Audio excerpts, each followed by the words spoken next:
ఇక్కడ మనం గమనించవచ్చు, రోడ్లు లేదు, కొండలు లేదు, అడవులు లేదు, పొలాలు లేదు, మోటార్లు లేవు. ఎక్కడ పట్టినా కానీ ఇష్టారాజ్యంగా నిప్పులు పెట్టడం వలన పైపులు అయితేనేమి ఇతరత్ర ఏవైనా కానీ కాలిపోవడం జరుగుతూ ఉంది. ఇది ఒక్క నిమిషం చూడకపోయింటే ఇది కూడా, ఈ పైపు కూడా కాలిపోయి ఉండేది.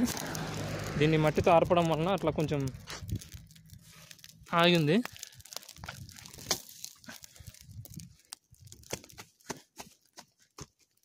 లేకపోతే మొత్తం తగలబడేది. ఈ విధంగా ఇష్టం వచ్చినట్టు అన్ని పొలాలు, బోర్లు, పైపులు, తర్వాత కేబుళ్ళు అయితేనేమి ఇష్టం వచ్చినట్టు నిప్పులు పెట్టడం వల్ల ఇలా విధంగా కాలిపోతున్నాయి.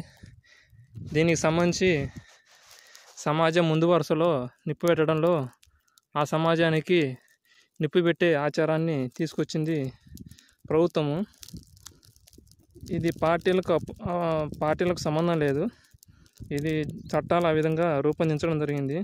వాళ్ళకి కావాల్సింది మొత్తం భూమిని మొత్తం నాశనం చేయడం, తగలబెట్టడము. దాంట్లో భాగంగా ఈ విధంగా తగలబెడుతూ వస్తున్నారు. చూడవచ్చు ఇది.